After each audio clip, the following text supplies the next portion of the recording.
Villefort understood the king's intent. Any other person would, perhaps, have been overcome by such an intoxicating draught of praise, but he feared to make himself a mortal enemy of the police minister, although he saw that d'André was irrevocably lost. In fact, the minister, who in the plenitude of his power had been unable to unearth Napoleon's secret, might in his despair at his own downfall interrogate Dante and so lay bare the motives of Villefort's plot. Realizing this, Villefort came to the rescue of the crestfallen minister instead of aiding to crush him. "Sire," said Villefort, "the suddenness of this event must prove to your majesty that the issue is in the hands of the providence. What your majesty is pleased to attribute to me as profound perspicacity is simply owing to chance, and I have profited by that chance, like a good and devoted servant. That is all. Do not attribute to me more than I deserve, sire, that your majesty may never have occasion to recall the first opinion you have been pleased to form of me." The minister of police thanked the young man by an eloquent look, and Villefort understood that he had succeeded in his design. That is to say, that without forfeiting the gratitude of the king, he had made a friend of one on whom, in case of necessity, he might rely. "'Tis well," resumed the king. "And now, gentlemen," he continued, turning toward Monsieur de Blacas and the minister of police, "I have no further occasion for you, and you may retire. What now remains to do is in the department of the minister of war." "Fortunately, sire," said Monsieur de Blacas, "we can rely on the army. Your majesty knows how every report confirms their loyalty and attachment." "Do not mention reports, Duke, to me, for I know what confidence to place in them. Yet, speaking of reports, Baron, what have you learned in regard to the affair in the Rue Saint-Jacques?" "The affair in the Rue Saint-Jacques!" exclaimed Villefort, unable to repress an exclamation.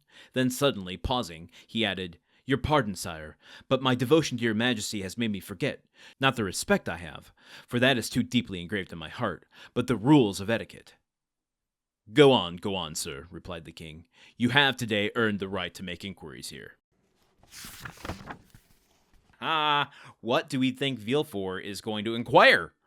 What is this like? This seems like a moment when the facade is breaking a little bit, and he's not exactly in control of his reaction here. Let's take a look at history and geography at what Rue Saint-Jacques actually is. It's one of the oldest streets in Paris and was associated with a lot of revolutionary activity back in the day, and included Bonapartist clubs at this time. It's kind of one of those like back alley streets. I'm not calling it a back alley street, but it's one of those like, if you know when you're on this road that you're in good company if you're a Bonapartist. So what do we know of Villefort that he might be bringing up?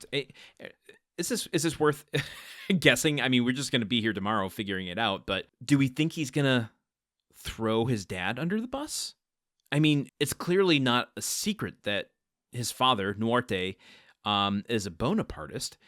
With all of his machinations here, is he going to try to get in front of that politically so that there is nothing that can be used against him? In a way, it shows his dedication to the king, to the monarch, to the throne. On another, he, as he says here, worrying about the potential of someone interrogating Dante, he's tying up the loose ends so that no one goes and interviews Dante. He wants Dante to just disappear, apparently.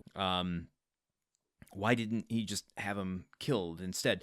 But anyway, it's also proven by his little political move here by trying to not make an enemy of d'André, saving face and preserving his praise by the king, but also like letting him know, I'm not going to let you be thrown under the bus here. He's thinking so many moves ahead. I don't trust this guy. Is that easy enough to say? Well, we are halfway through chapter 11. Let's continue tomorrow with even more. I will see you then. Okay, goodbye. The Countdown of Monte Cristo is part of the Gruntwork Podcast Network. This show is produced, edited, and hosted by Landon Solano. The original text of The Count of Monte Cristo by Alexander Dumas. Theme song by Magic Solo.